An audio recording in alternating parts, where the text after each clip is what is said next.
Sebelum memulai acara, izinkan saya untuk memperkenalkan diri. Nama saya Martiana, bisa dipanggil Ana.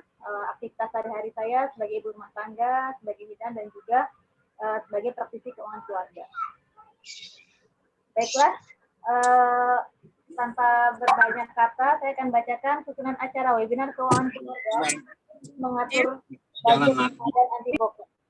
Yang pertama, pembukaan. Kedua, tilawah. Ketiga, keynote speaker. Keempat, acara inti. Kelima, tanya jawab. Keenam, pembagian door prize. Ketujuh, doa, dan terakhir penutup. Memasuki acara pertama, marilah kita buka acara pagi ini dengan bacaan basmalah bersama-sama.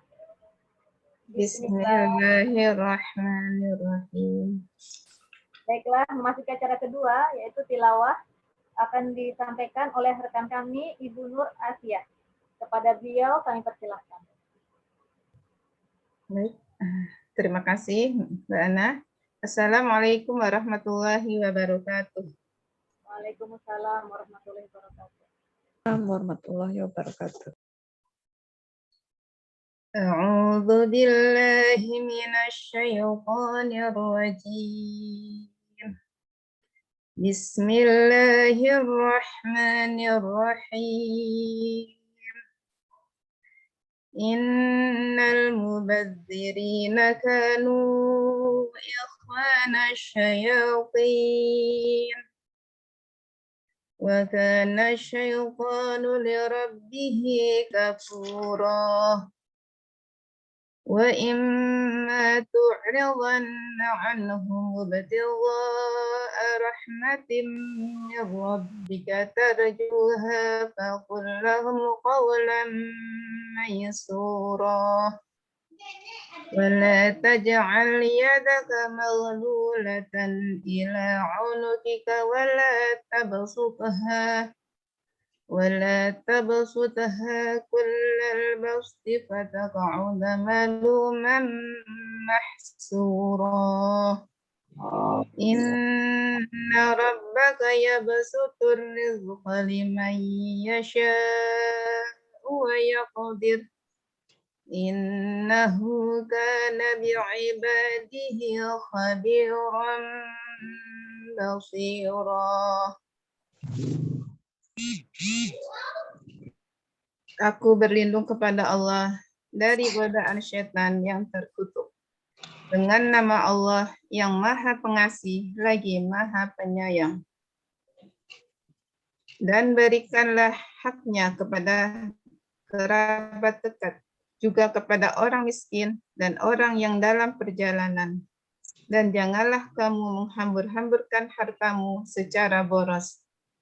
Sesungguhnya orang-orang yang pemboros itu adalah saudara setan, dan setan itu sangat ingkar kepada Tuhannya.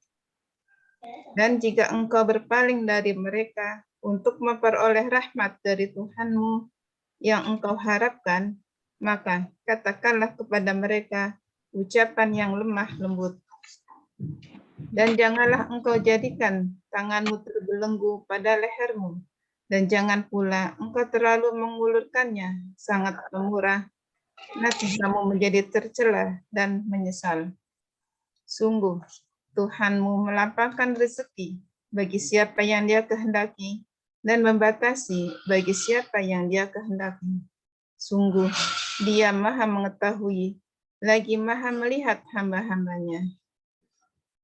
Shadaqallahul Adzim. Maha benar Allah dengan segala firman-Nya. Assalamualaikum warahmatullahi wabarakatuh.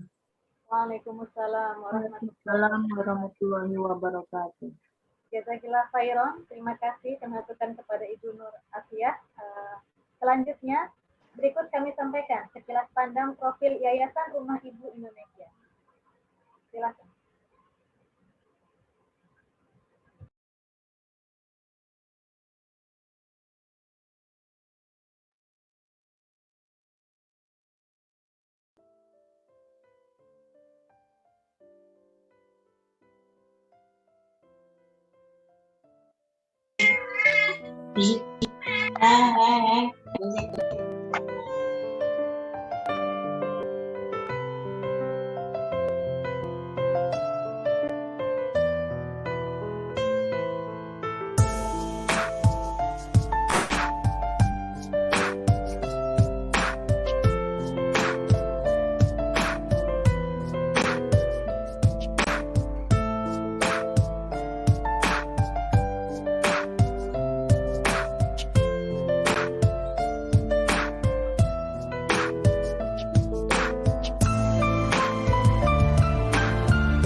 Baik, itu tadi sekilas pandang tentang profil Yayasan Rumah Ibu Indonesia. Dan beruntung sekali pagi hari ini di tengah-tengah kita telah bergabung Ketua Yayasan Rumah Ibu Indonesia, Ustazah Eko Yuliati Sirot SOFI MSI. Assalamualaikum Ustazah Eko. Waalaikumsalam warahmatullahi wabarakatuh. Alhamdulillah. Mungkin bagi yang belum mengetahui gitu ya, beliau ini selain ada ibu rumah tangga kelahiran 12 Juli yang telah dikaruniai 5 orang putra putri.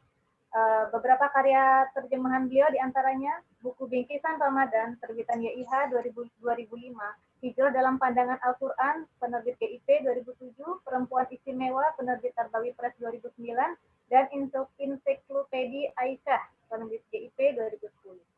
Kesibukan beliau saat ini selain sebagai Ketua Yayasan Rumaisa, beliau juga aktif sebagai konsultan nasional Rumah Keluarga Indonesia serta sebagai tenaga ahli anggota DPR RI. Masya Allah, luar biasa ya aktivitas beliau ini. Baiklah, kita sambut keynote speaker pagi ini, Ustazah Eko Yuliati Sirot SOFI MSI. Kepada beliau kami persilahkan. Ya, baik. Terima kasih Mbak Martiana yang telah memberikan waktu dan kesempatan kepada saya untuk berbicara di awal acara ini. Bismillahirrahmanirrahim. Assalamualaikum warahmatullahi wabarakatuh. Waalaikumsalam. Alhamdulillah, nahmaduhu wa nasta'inuhu wa nastaghfiruh wa na'udzu billahi min shururi anfusina wa min sayyiati a'malina. May yahdihillahu fala mudhillalah wa may yudlilhu fala hadiyalah. Allahumma shalli wa sallim ala nabiyyina Muhammad wa ala alihi wa sahbihi la nabiyya ba'dah amma ba'du. Ibu-ibu, teman-teman yang berbahagia yang dimuliakan oleh Allah, alhamdulillah di pekan menjelang Ramadan ini teman-teman dari Yayasan Rumah Ibu Indonesia memfasilitasi kita semua untuk sama-sama belajar bagaimana kita mengatur ya budget di bulan Ramadan, dan ini menjadi tema yang sangat menarik karena bersamaan dengan situasi pandemi yang masih melanda negara kita ya dan juga dunia. Dan tentu kita melihat bagaimana situasi ekonomi masyarakat hari ini tidak seperti biasanya, tidak seperti di bulan-bulan Ramadan sebelumnya. Ya, ada situasi khusus ya yang membuat kita jadi menahan belanja, kemudian daya beli masyarakat juga sedang rendah gitu ya. Ini sangat bagus acara ini diselenggarakan, dan terima kasih sekali lagi untuk teman-teman panitia. Saya mohon izin share screen ya. Sudah hadir juga pembicara kita Mbak Bilkis Mukhlisoh ya. Ini yang nanti akan mengajarkan atau memberikan pengetahuan dan wawasannya kepada kita semua. Jazakallah khair Mbak, terima kasih sudah mau bergabung bersama kami di forum ini. Ya, dan saya ingin berbagi dengan teman-teman semua sedikit informasi gitu ya, yang kaitannya dengan ekonomi keluarga. Ya, saya karena beberapa waktu terakhir saya fokus di ketahanan keluarga, maka sebetulnya saya ingin menekankan ya bahwa ketahanan keluarga itu adalah kemampuan keluarga dalam mengatasi hambatan, tantangan, ancaman, gangguan yang datang dari dalam maupun dari luar keluarga yang bertujuan untuk menghancurkan keluarga. Itu secara sederhana ya. Ada definisi-definisi lain yang berdasarkan undang-undang dan sebagainya, tapi yang paling mudah kita pahami adalah seperti ini. Jadi ketahanan keluarga itu adalah kemampuan keluarga dalam mengatasi hambatan, tantangan, ancaman, gangguan yang datang dari dalam maupun dari luar keluarga yang bertujuan menghancurkannya. Ada 5 komponen dalam ketahanan keluarga itu. Yang pertama adalah ketahanan spiritual, ya, karena kita masyarakat Indonesia nilai Pancasila ya, yang nilai Pancasila itu merupakan nilai-nilai hierarkis di mana semuanya bermuara pada ketuhanan yang Maha Esa, maka sila itu menjadi nilai-nilai yang kita terapkan dalam kehidupan keseharian kita. Dan nilai-nilai Pancasila itu bersinergi ya dengan agama yang kita anut gitu. Jadi masyarakat Indonesia ini masyarakat yang agamis, yang religius ya, sehingga ketika kita menerapkan ajaran agama di dalam kehidupan kita, itu sebetulnya kita sedang mengejawantahkan gitu nilai-nilai Pancasila itu sendiri ya. Jadi jangan khawatir ketika kita bicara tentang Islam, jangan khawatir ketika kita bicara tentang ekonomi Islam, jangan khawatir ketika kita bicara tentang keluarga Islam, karena kita dilindungi oleh Pancasila, oleh negara ini ya dalam menjalankan kehidupan beragama ya. Nah, maka ketahanan yang pertama karena kita adalah masyarakat beragama itu adalah ketahanan spiritual, yaitu keyakinan akan nilai-nilai agama dan pelaksanaannya dalam kehidupan keluarga kita ya. Jadi nilai spiritual, nilai agama ini tidak bisa dilepaskan dari kehidupan berkeluarga dan itu menjadi pokok ya. Yang keduanya adalah ketahanan sosial, yaitu cara penanggulangan krisis dan masalah yang baik serta pemenuhan kebutuhan sosial keluarga kita. Yang ketiganya adalah ketahanan ekonomi ya yang akan kita bahas pada hari ini. Jadi pengelolaan keuangan yang akan kita pelajari pada hari ini itu tidak lepas dari unsur ketahanan keluarga gitu ya, komponen ketahanan keluarga. Jadi bagaimana kemampuan ekonomi keluarga untuk memenuhi kebutuhan dasarnya gitu. Nah, hari ini kita mencoba untuk mempelajari bagaimana nih ketahanan ekonomi keluarga kita supaya bisa sustain ya, supaya bisa stabil di bulan Ramadan ini. Kemudian yang lainnya adalah ketahanan psikologis dan ketahanan fisik. Ya, ini bisa dibahas ya dalam kesempatan lain. Nah, di dalam Islam kita mengenal ada istilah nafkah gitu ya. Ada di dalam fikih Islam itu ada istilah nafkah yang memiliki arti yang sangat penting ya buat keluarga kita. Ya, nafkah itu ya ada etika-etika yang harus kita perhatikan, nilai-nilai yang harus kita jalankan ketika kita berbicara tentang nafkah. Nafkah ini adalah sesuatu yang diinfakkan gitu ya, dipergunakan untuk membiayai kehidupan keluarga gitu ya. Jadi operasional keluarga lah gitu ya, itu namanya nafkah. Sederhananya begitu. Nah, di dalam nafkah ini ya, suami istri harus memastikan bahwa nafkah yang didapatkan oleh keluarga itu adalah nafkah yang halal dan thayyib ya, dan hindari nafkah haram dan kotor. Ini luar biasa hadisnya banyak ya. Bagaimana Rasulullah mengingatkan kepada kita bahwa mereka yang berinteraksi dengan riba dan tidak mau membersihkan diri darinya ya, itu tidak hanya dianya aja gitu ya yang masuk yang diberikan ancaman oleh Allah, tetapi juga yang memfasilitasinya gitu ya, yang semua yang terlibat di dalamnya gitu. Makanya pastikan gitu ya keluarga-keluarga Muslim ini mendapatkan harta yang halal dan thayyib serta menghindari yang haram dan kotor. Nah, yang kedua, nafkah ini suami istri bermusyawarah untuk merencanakan anggaran rumah tangga gitu. Jadi yang merencanakan anggaran rumah tangga itu bukan hanya istri gitu ya. Suami pokoknya ngasih aja gitu, pokoknya cukup nggak cukup terserah ibunya, nggak begitu kalau di dalam etika Islam harusnya ya. Tapi kita merencanakan anggaran rumah tangga, bagaimana pengeluarannya, bagaimana tabungannya, bagaimana investasinya, bagaimana infaknya, dari mana dapatnya gitu. Ya, sehingga di dalam Islam untuk urusan nafkah itu menjadi wajib untuk suami dan menjadi sedekah untuk istri gitu ya. Artinya para istri yang memang punya kemampuan melakukan aktivitas ekonomi nggak dilarang di dalam Islam gitu. Apalagi sekarang ya ketika dunia digital nih semakin marak gitu ya. Ibu-ibu dari rumah bisa beraktivitas ekonomi gitu ya dengan menggunakan fasilitas online misalnya gitu ya.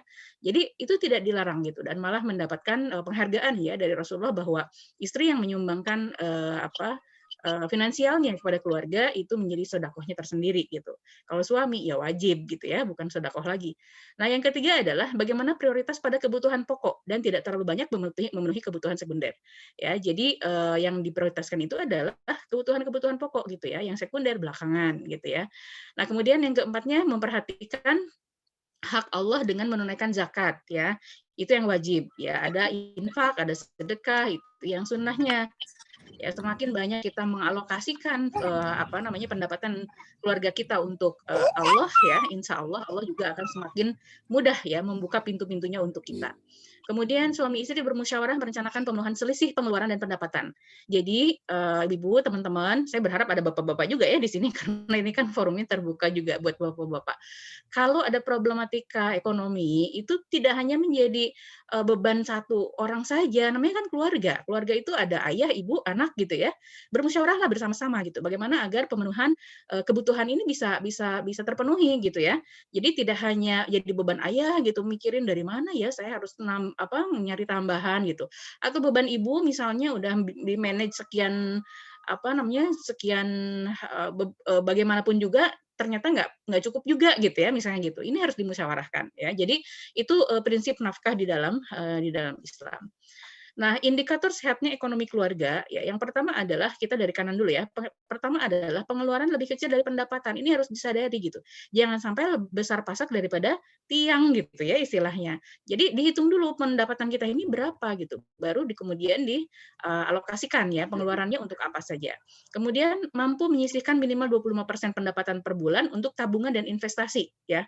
Ini kalau baca poin ini tuh banyak yang wah 25% gitu ya. Karena kita tidak biasa ya. Tapi kalau kita sudah membiasakan ya mencoba ya insya Allah itu bisa gitu ya. Karena ini tabungan dan investasi ini penting. Kemudian yang ketiganya memiliki tabungan senilai minimal 5 bulan kebutuhan keluarga. Jadi ibu-ibu itu kalau ditanya oleh bapak-bapak, sebetulnya kebutuhan keluarga kita sebulan ini berapa? Jangan bingung gitu. Harus udah punya catatan gitu bahwa nih ya kebutuhan keluarga kita ini sekarang sekian gitu. Jadi ini kadang-kadang ibunya aja bingung ditanya kebutuhan keluarga sebulan ini berapa gitu ya.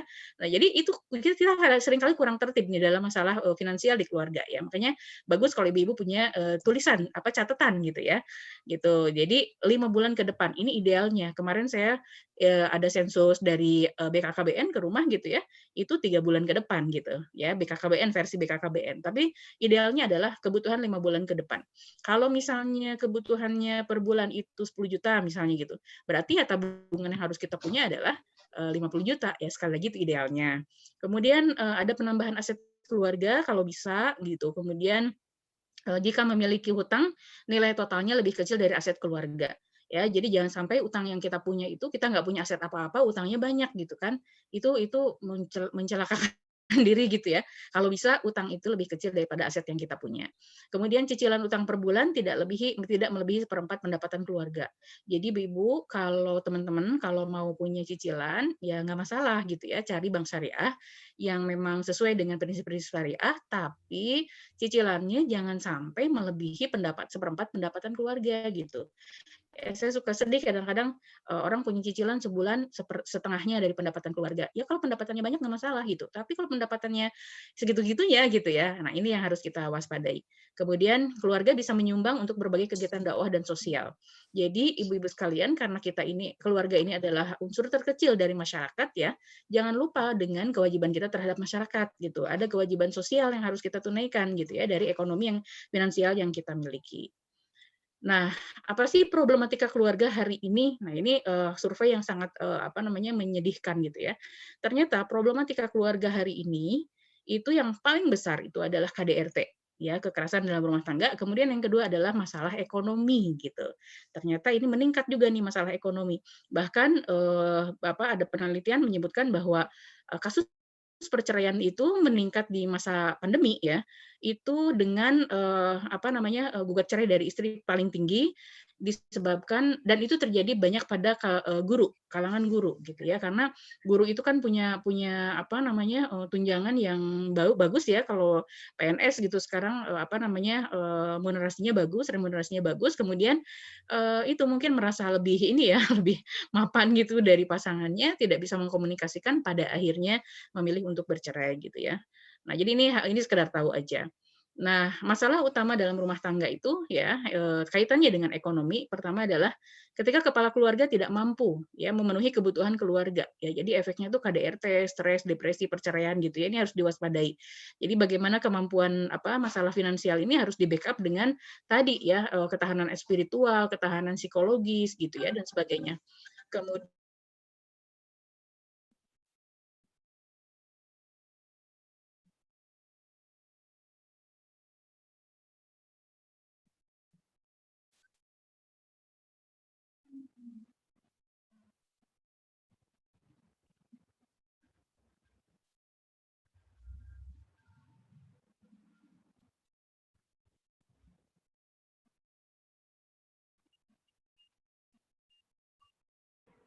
Sepertinya Bu Eko keluar ya. Sebentar biar diatur dulu. Ya, Mbak Ana, sepertinya ada kendala dari Ibu Eko.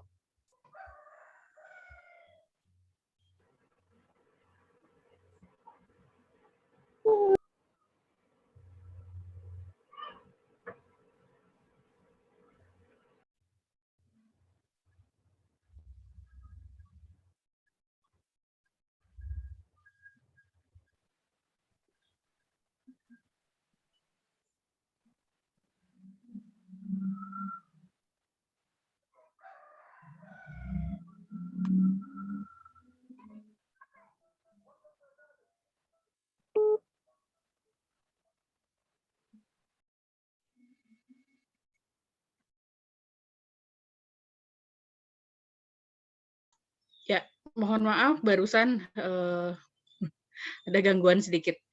Saya bisa ya, sedikit lagi ya. Ini kaitannya dengan tadi problematika di rumah tangga.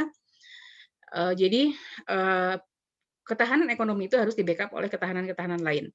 Ya, yang kedua, ketika keinginan atau kebutuhan seringkali melebihi pendapatan yang ada ya, makanya tadi ada etika-etikanya, ya, efeknya apa gitu ya, keluarga jarang rekreasi gitu ya, boro-boro pengen jalan-jalan gitu, kebutuhan juga tidak terpenuhi misal gitu ya, cemas karena penagihan hutang gitu. Jadinya sering berantem sama orang gitu ya, sensitif, mudah tersinggung dan ujung-ujungnya ya berpisah gitu ya. Kemudian dari sisi ekonomi, banyak pasangan bermasalah ketika berada di puncak karir gitu. Ya, jadi ketika Allah membukakan banyak rezeki gitu, itu malah digunakan untuk hal yang tidak gitu ya. Itu sebabnya sekali lagi ketahanan ekonomi itu harus di-backup oleh ketahanan-ketahanan yang lain, terutama spiritual ya.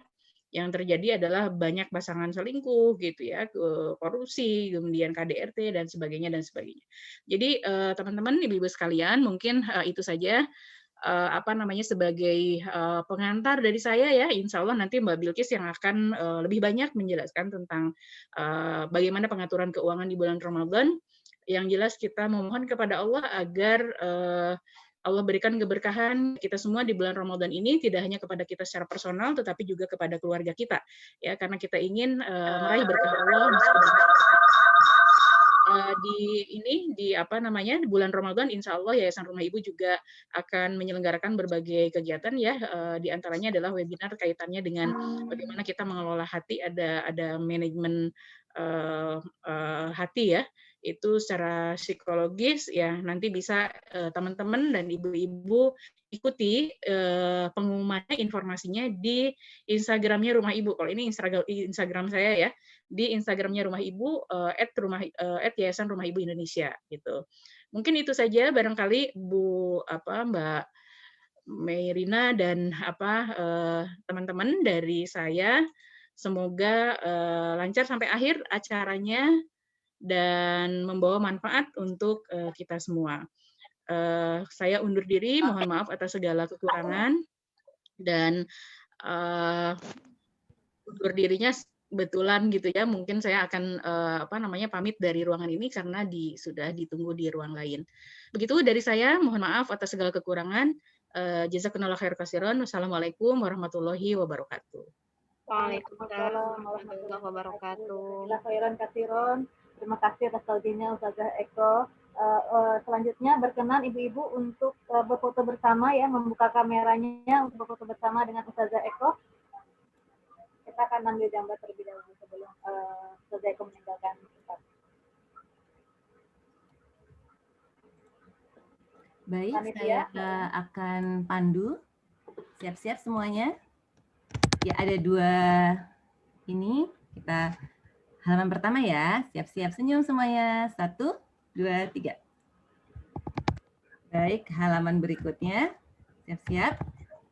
1, 2, 3. Baik, jazakumullah semuanya.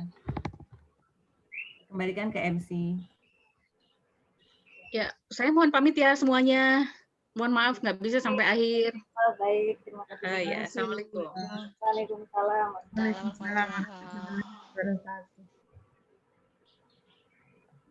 Baiklah, ibu-ibu rahimakumullah. Sebelum memasuki acara utama, saya akan membacakan sedikit terkait aturan kita apabila ada pertanyaan nanti. Jadi selama narasumber kita memberikan materinya, nanti ibu-ibu boleh melakukan boleh interaksi melalui chat untuk pertanyaan, dan pada saat kita tanya jawab kita persilakan untuk raise hand. Dan saya perlu ingatkan lagi bahwa nanti akan ada door prize. Kita sediakan 4 door prize bagi 4 penanya terbaik yang akan dipilih oleh pembicara kita. Dan berikut mungkin kami akan bacakan profil Bunda Bilkis Muklisoti. Bisa ditampilkan.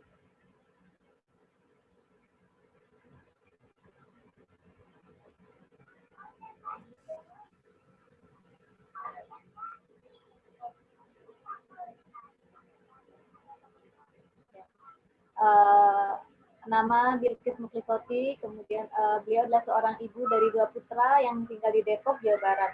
Seorang engineer yang memiliki passion literasi diantaranya di bidang keuangan, parenting, dan kesehatan. Selain bekerja di PT PLN, saat ini Bunda Bilqis juga aktif di berbagai media sosial untuk menyebarkan literasi keluarga Indonesia. Moto beliau adalah manusia melakukan apa yang mampu ia lakukan sampai takdirnya terbuka. Dan kita persilahkan kita sambut pembicara kita, Ibu Bilqis, Bunda Bilqis Muklisoti, kami persilahkan.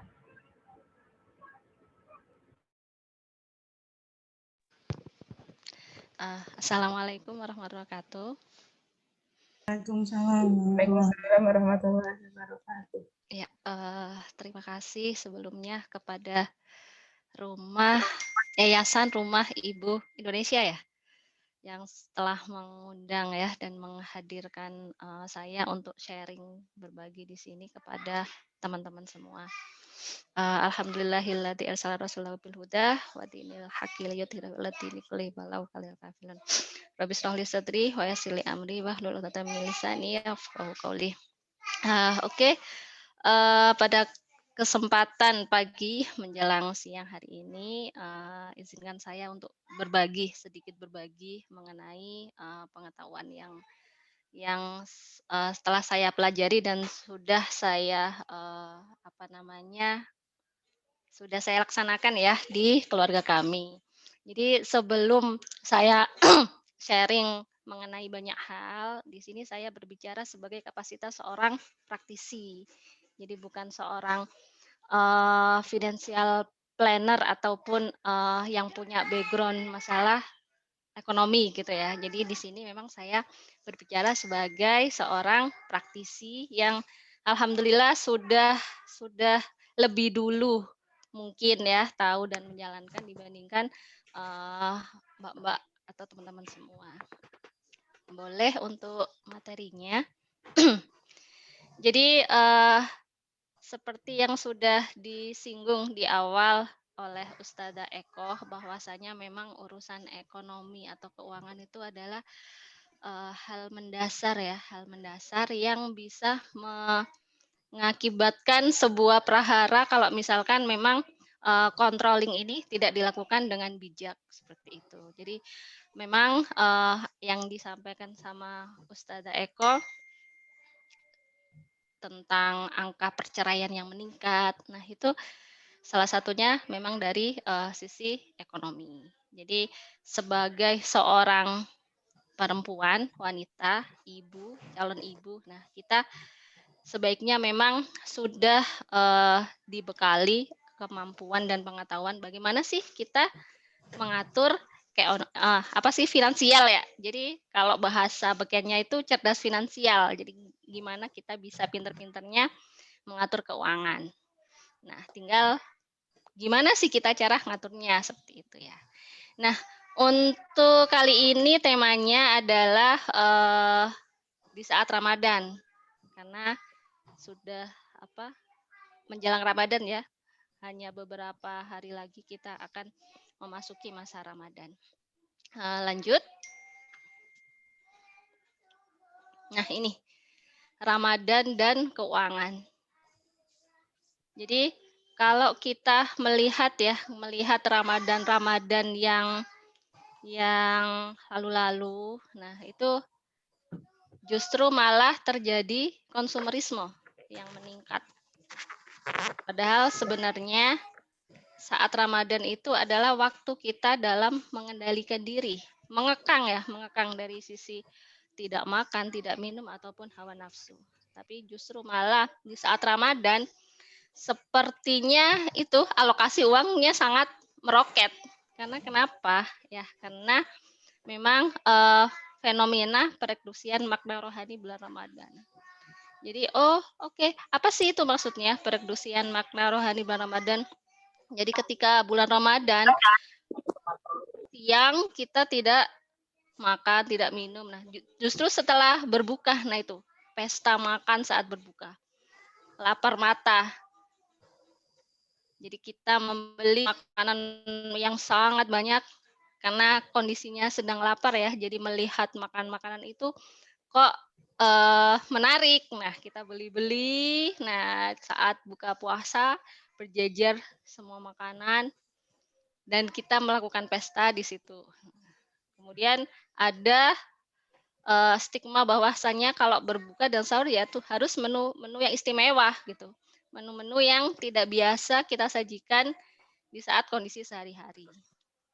Dan kemudian perayaan Lebaran harus baju baru. Nah, ini. Jadi memang fenomena produksian makna rohani di bulan Ramadan ini adalah peristiwa yang memang saat ini sering kali terjadi di seluruh dunia, tidak hanya di Indonesia saja. Dan dalam hadis riwayat Ibnu Najjar dari Abu Dzar, ini jihad yang paling utama adalah seseorang berjihad melawan dirinya sendiri dan hawa nafsunya. Air panas ya. Terus Oke, lanjut. Terus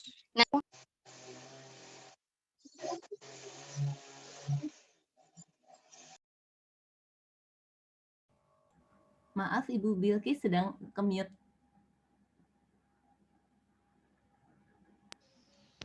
Ya, halo. Iya, sudah. Oke.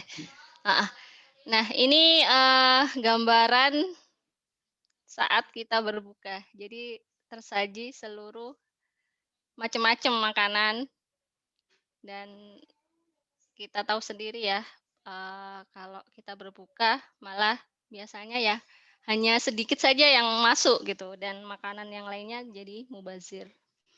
Oke, lanjut.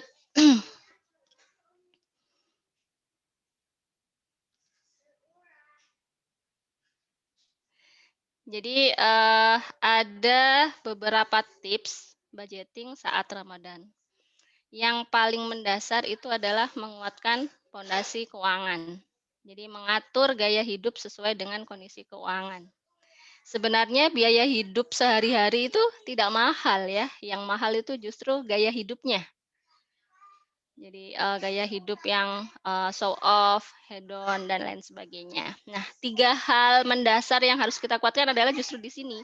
Jadi ketika di sini itu pondasinya sudah kuat, maka selanjutnya itu tinggal mudah sekali kita untuk meramu dan untuk mengontrol ya. Tapi kalau ketika pondasi keuangan di awalnya saja lemah, maka kita akan membutuhkan effort yang lebih besar bagaimana kita memanage budgeting ke depannya. Yang pertama itu needs. Needs itu adalah kebutuhan pokok sehari-hari. Jadi kebutuhan primer kalau disebut sama Ustazah Eko tadi, jadi kebutuhan primer sehari-hari di mana jika tidak terpenuhi itu kita akan terganggu. Jadi need itu sesuatu hal yang penting dan mendesak. Contohnya apa? Contohnya ya makan, minum. Nah, kalau want keinginan di mana jika tidak terpenuhi maka kita akan baik-baik saja. Jadi tidak harus dimiliki dan bisa ditunda. Jadi kalau dianalogikan sebuah makanan tadi ya, kita butuh makan.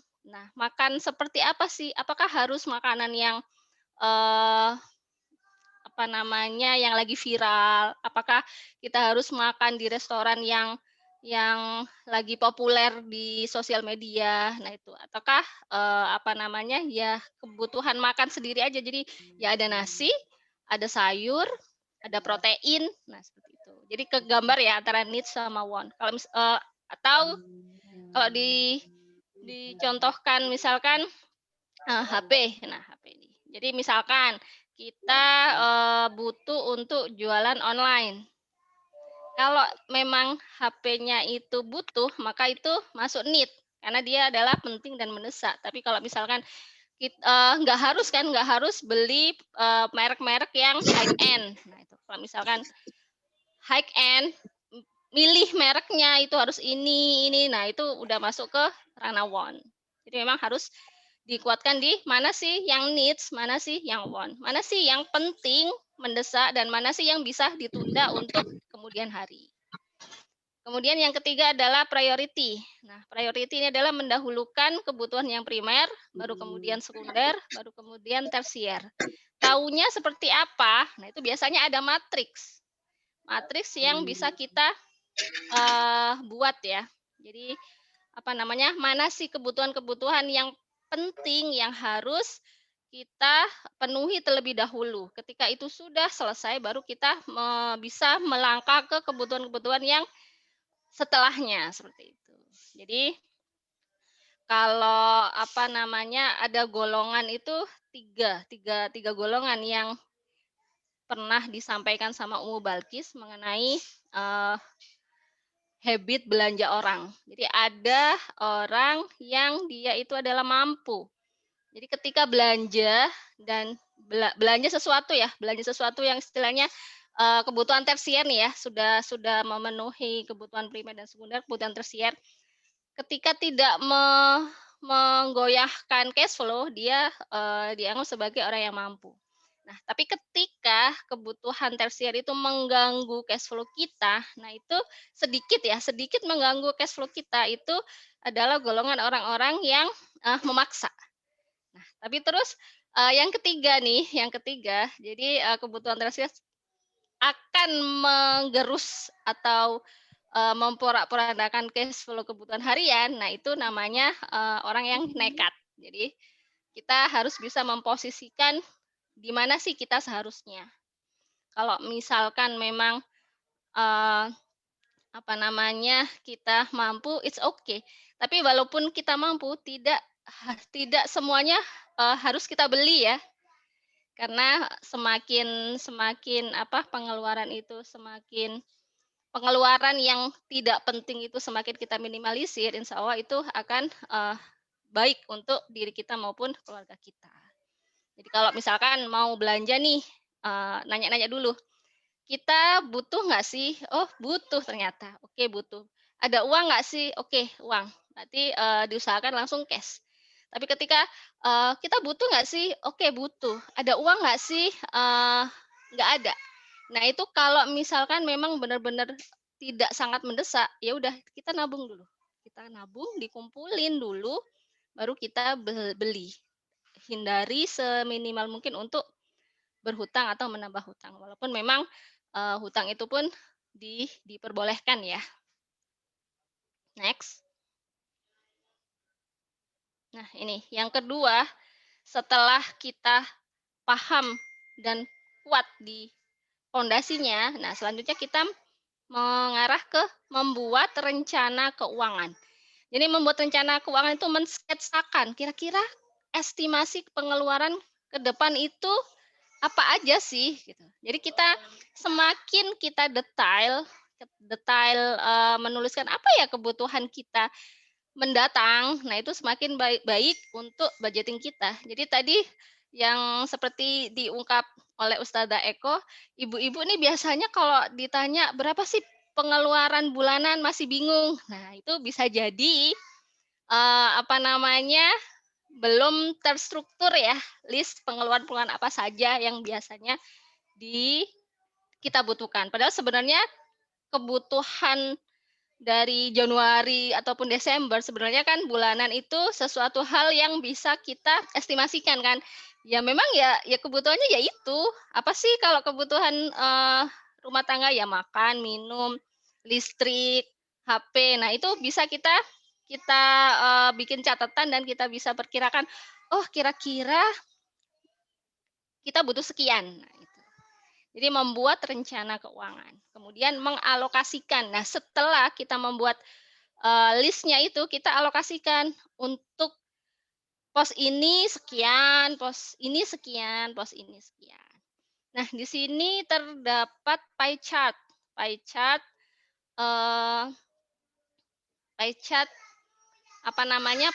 pos pengeluaran. Jadi ada istilah kalau pengeluaran itu harus habis dalam sebulan. Cuman menghabiskannya itu bukan terus dibelanjakan itu tidak, tapi dimasukkan ke dalam pos-pos. Pos apa saja? Idealnya seperti ini. Jadi ada pos sosial, ada pos untuk hutang, bukan berarti kita harus berhutang ya, tapi ketika ada hutang maka masuk di pos hutang. Kemudian dana darurat, tabungan, rutin, dan lifestyle. Nah, itu ada tanda tanda panah. Nah, itu sesuai dengan arah jam. Jadi mana sih yang didahulukan terlebih dahulu?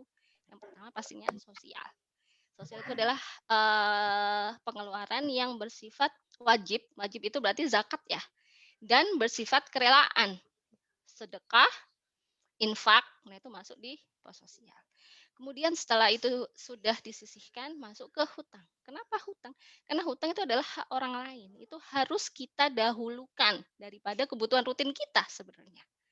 Karena itu bukti komitmen kita ya untuk menunaikan hak orang lain. Jadi hutangnya setelah sosial baru hutang. Nah, kemudian terus setelah clear adalah dana darurat. Nah, dana darurat ini adalah dana untuk hal-hal yang di luar perkiraan. Tadi sudah disampaikan sama Ustazah Eko juga, jadi harus ibu-ibu itu harus punya tabungan berapa tadi ya? Senilai 5 kali pengeluaran rutin seperti itu ya. Nah, itu adalah dana darurat. Jadi dana darurat adalah dana pos yang kita siapkan untuk hal-hal yang tidak terduga. Contoh yang paling nyata saat ini adalah kondisi COVID.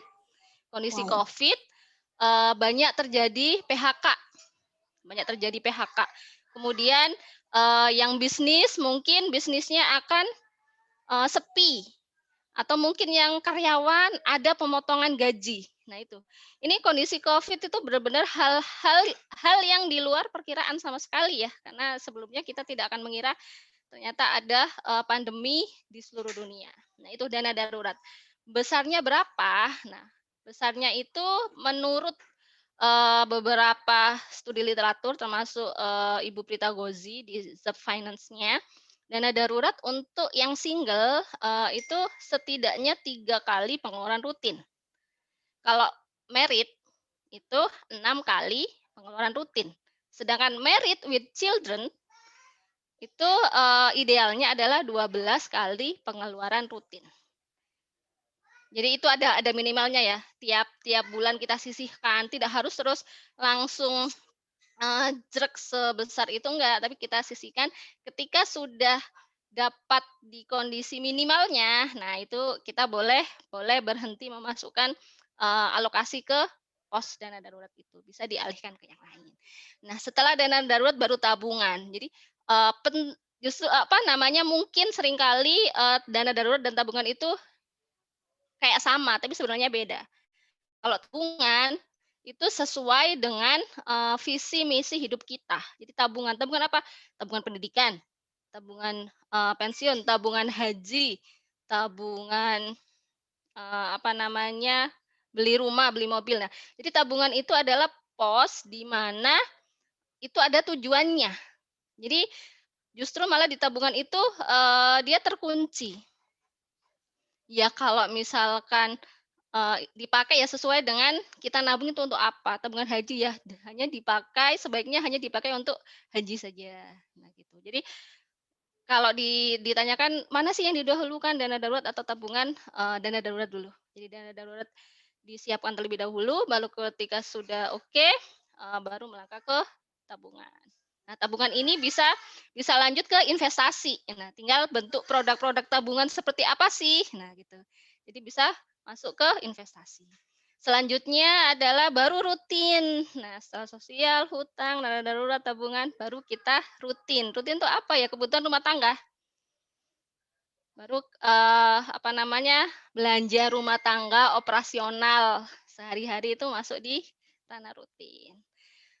Terus ada lifestyle. Lifestyle ini pos-pos untuk kebutuhan tersier.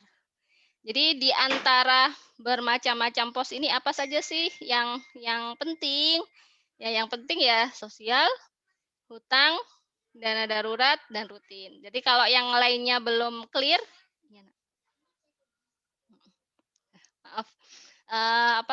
bisa di skip. Jadi kita sesuaikan sesuai dengan kondisi keuangan kita. Pentingnya kita melakukan financial check up.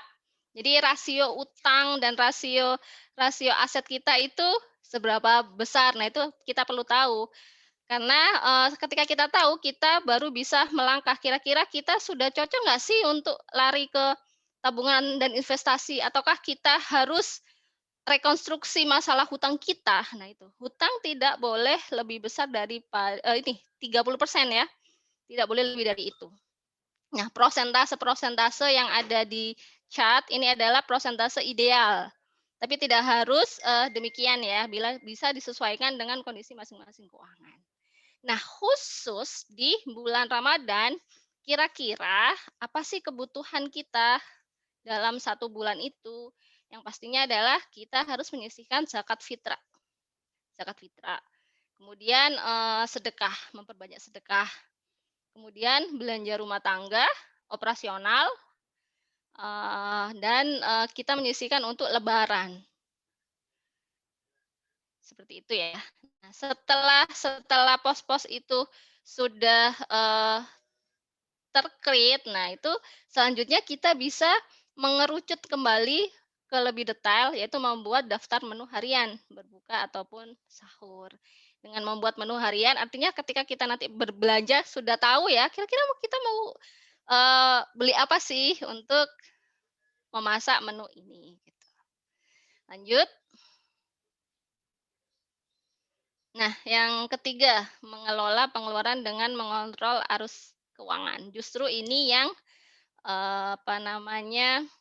lebih susah ya untuk yang poin kedua tadi membuat budget itu mah sebenarnya gampang lah ya, tinggal kita mensketsa. Nah, justru di sini nih, mengelola pengeluaran dengan mengontrol arus keuangan. Di sini pondasi awal pertama tadi itu yang harus kita kuatkan, yaitu gimana sih kita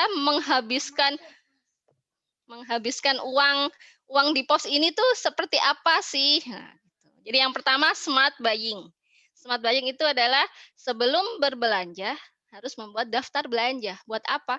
Biar nggak keluar dari yang tidak-tidak. Biasanya kan kalau ibu-ibu itu ngelihat ini, oh ini bagus ya, ngelihat ini, oh ini bagus ya. Padahal sebenarnya itu sedang tidak kita butuhkan. Kemudian kita bagi belanja ke 2 sub bagian besar, belanja mingguan dan belanja bulanan. Belanja mingguan itu belanja ke kebutuhan dapur, lebih kebutuhan dapur ya, sayuran, buah-buahan, ikan dan lain sebagainya. Tapi kalau bulanan itu belanja bulanan. Mungkin sabun cuci, sabun mandi dan lain sebagainya. Jadi dibagi ke dua bagian sub besar. Terus yang kedua belanja sesuai alokasi. Nah, jadi tidak biar tidak bocor halus kanan kiri, kita harus komit dengan alokasi yang kita rencanakan dalam perbelanjaan. Kemudian memanfaatkan harga promo. Nah, ini biasanya harga promo ini harus kita waspadai. Di satu sisi bagus ya, kita bisa mendapatkan harga yang lebih murah. Nah, tapi di satu sisi kita diuji lagi nih imannya nih. Wah, mumpung ada promo. Nah, itu kadang-kadang jadi melebar kemana-mana. Wah, ada promo nih, minuman Orson. Itu tuh. Minuman Orson ya yang buat lebaran. Nah, padahal sebenarnya tidak penting-penting banget. Kita bisa bikin sendiri misalnya kayak gitu ya. Nah, tidak berbelanja di saat lapar. Kalau Ramadan puasa itu kan ada yang sore-sore itu ngabuburit. Nah, ngabuburit kan biasanya keliling ya, kalau sebelum pandemi ya, keliling. Terus di pinggir jalan ada kue-kue. Nah, itu dalam kondisi lapar, maka pembelanjaan itu biasanya akan lebih kalap dibandingkan dengan kondisi kita sedang tidak lapar. Terus yang kedua, substitusi. Substitusi, mencari produk sejenis dengan harga yang lebih rasional. Ketika memang kondisi kita sangat pas-pasan, itu kita bisa mencari produk-produk yang lebih murah. Kan banyak sekali ya merek-merek, misalkan hanya untuk sabun. Nah, itu kan ada berbagai merek. Secara fungsi membersihkan tubuh kita dari kuman, nah itu. Tapi kita bisa mencari harga yang lebih miring. Kemudian tracking your cash flow. Nah ini mencatat setiap pengeluaran harian. Biasanya bikin males nih sama ibu-ibu. Aduh, males lah. Nanti dicatat malah bikin shock. Kemudian jadi nggak bahagia gitu ya. Akhirnya ujung-ujungnya ya udah ambil lagi. Cuman memang untuk tahu kita menghabiskan uang itu di mana aja, sebaiknya kita melakukan pencatatan pengeluaran. Sebenarnya tidak hanya untuk berhemat, tapi sebagai alert kita. Oh, ternyata bulan ini saya menghabiskan pos ini terlalu banyak. Nah, untuk selanjutnya kita evaluasi ke depannya, oh, yang ini dikurangin. Nah, seperti itulah ya. Kemudian kalau misalkan nih males nih untuk catat-catat itu, kita bisa memakai sistem dompet. Sistem dompet atau sistem amplop ya, amplop. Jadi ada beberapa amplop, kita tulis. Nah, itu kita bisa pos-poskan. Oh, ini untuk belanja mingguan. Ini untuk belanja bulanan. Ini untuk operasional listrik, pulsa, air, keamanan dan lain sebagainya. Nah, itu sistem dompet. Itu juga bisa. Jadi saat kita menerima penerimaan tuh langsung dimasukkan ke amplop-amplop atau dompet-dompet masing-masing. Kontrol iftar. Nah, ini membatasi buka puasa di luar. Biasanya kan kalau sebelum pandemi ada banyak sekali ya agenda bukber, yang ini sama ini, yang kedua sama ini. Nah, itu. Dengan semakin sering kita buka puasa di luar, artinya kos yang kita keluarkan juga akan semakin membengkak. Bisa diganti dengan kita aja buka puasa di rumah. Di rumah kita masak sendiri. Nah, bisa untuk mengkontrol pengeluaran kita. Masak makanan sendiri itu artinya ya udah jatuhnya lebih murah ya pastinya ya dibandingkan kita beli di luar. Next. Nah, menambah penghasilan. Jadi menambah penghasilan adalah menambah pintu rezeki ya, menambah pintu rezeki lain. Gimana sih kira-kira? Ya udah kita memanfaatkan kebutuhan saat ini. Seperti apa? Misalkan saat pandemi, oh orang-orang pada butuh masker. Mungkin kita bisa bikin masker sendiri dan kita jual. Atau berjualan takjil, kue kering, dan lain sebagainya. Lanjut.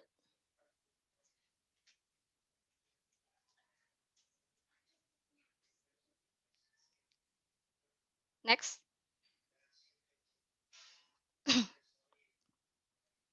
Jadi tidak harus juga dengan berjualan sih, macam-macam ya. Banyak hal yang bisa kita lakukan untuk menambah penghasilan. Misalkan kita bikin konten kreator. Nah, itu juga akan membuka pintu rezeki juga. Sekreatifnya kita sesuai dengan passion kita. Jadi cari apa sih kira-kira yang kita sukai. Nah, itu kita explore lebih jauh dan kita bisa meng-create agar sehingga menjadi sebuah earn, yaitu sesuatu hal yang bisa menghasilkan. Yang kelima, komitmen terhadap rencana keuangan. Nah, ini juga sangat penting. Jadi tadi step bla bla bla bla bla itu tidak akan bermanfaat kalau kita sendiri tidak disiplin dan komitmen. Jadi saat menerima uang pemasukan, langsung disesuaikan dengan alokasi. Kemudian kita konsisten, tidak mengambil pos lain, terutama untuk pos dana darurat dan pos tabungan.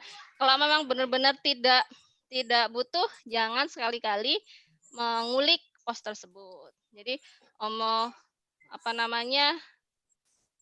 misalkan kita beli buku gitu ya, ada promo, ada sale, melebihi budget kita, terus saya mau ngambil pos dana darurat. Nah itu tidak seperti itu ya. Jadi komit terhadap pos. Ketika posnya itu sudah habis, maka sebaiknya tidak mengulik-ngulik pos yang lainnya.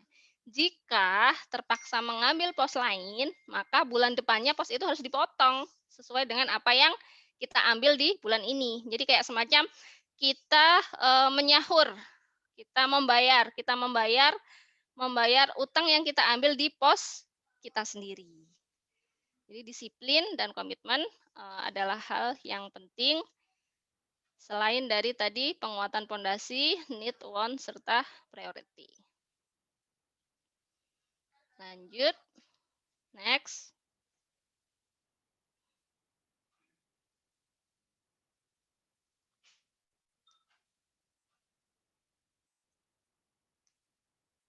Oh, sudah habis ya. Nah, ini apa namanya?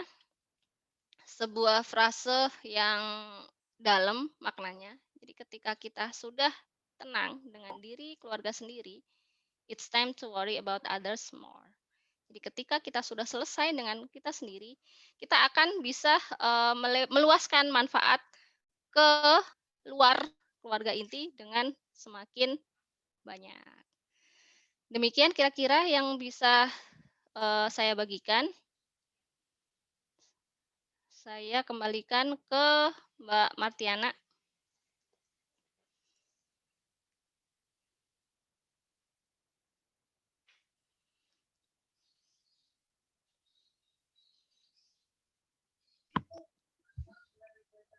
Ya, Mbak Ana.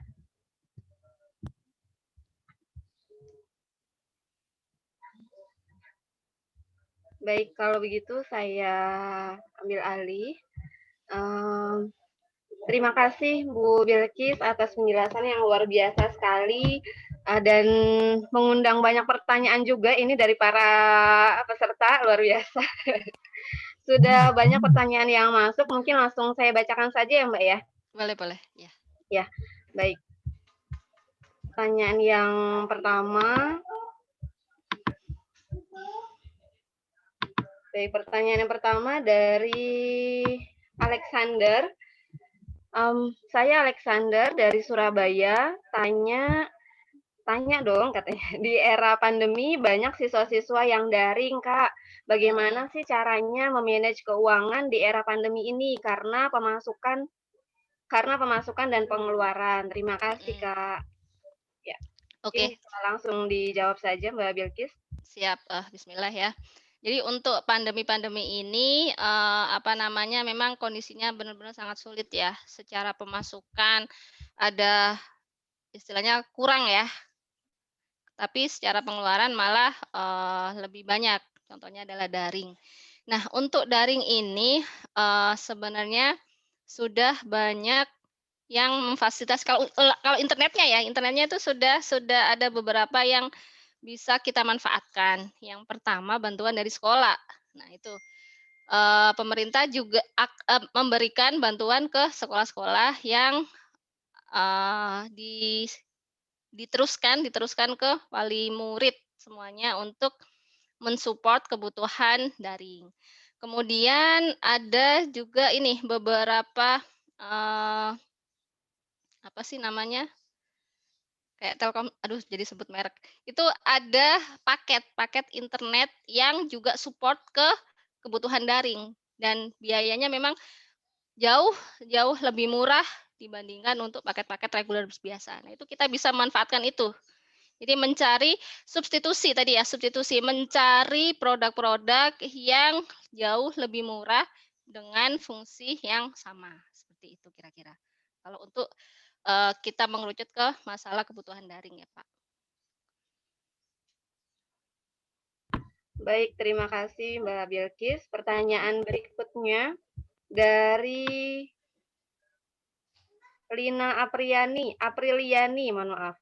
Lina Apriliani dari Tangerang. Bagaimana cara mengatur keuangan yang ekonominya tidak stabil? Itu yang pertanyaan yang pertama. Kemudian pertanyaan kedua, mana yang harus didahulukan? Tabungan untuk sekolah anak atau asuransi kesehatan? Dan yang ketiga nih Mbak Bilkis, bagaimana mengatur keuangan dengan berpenghasilan tidak tetap? Oke.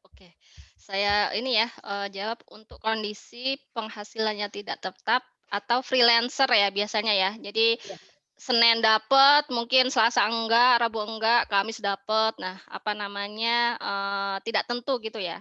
Jadi sebenarnya poin yang di sini tuh pondasi yang pertama tadi, yaitu need kita tahu apa sih kebutuhan kita tahu apa sih apa namanya yang hanya cuman silap mata saja, kita tahu prioritas. Jadi makanya pentingnya kita melis itu mana sih kira-kira prioritas. Nah, dari kita tulis semua pengeluaran itu kita akan bisa memperkirakan kira-kira mana yang didahulukan. Misalkan, oke, apa saat kita masuk ya, masuk ada pengeluaran, kita dapat uang. Nah, itu sudah langsung kita taruh di alokasi pos mana yang harus kita dahulukan. Misalkan kita dapat uang 100.000. Nah, kita cek nih kebutuhannya, apakah untuk makan besok, nah itu kita dahulukan ya, makan besok ya, karena memang kebutuhan primer kita. Nah, kita makan besok, oke, 10.000 kira-kira cukup nggak ya? Kita masak sendiri ya, harus masak sendiri. Atau misalkan kebiasaan-kebiasaan yang tiap hari jajan, nah itu dikurangin, benar-benar dipangkas mana saja yang bisa terpangkas. Makanya pentingnya kita melis dan memprioriti mana-mana yang didahulukan. Ketika itu sudah mungkin awalnya kan terasa susah ya, cuman kalau sudah terbiasa insya Allah akan berjalan secara mood. Memulai hal yang baru memang susah. Nah itu. Jadi tidak hanya untuk masukan yang rutin, nah pemasukan yang tidak rutin pun kita bisa manage sebaik mungkin. Tidak perlulah tadi itu mungkin pos-pos yang banyak-banyak itu tidak perlu, tapi kita kuatkan dulu, mana tahu prioritasnya, keinginannya, kemudian kita bisa substitusi ke yang nilainya lebih murah, itu kira-kira. Kemudian apa tadi, Mbak? Lupa saya. Ya, yang kedua Pentingnya, lebih penting mana?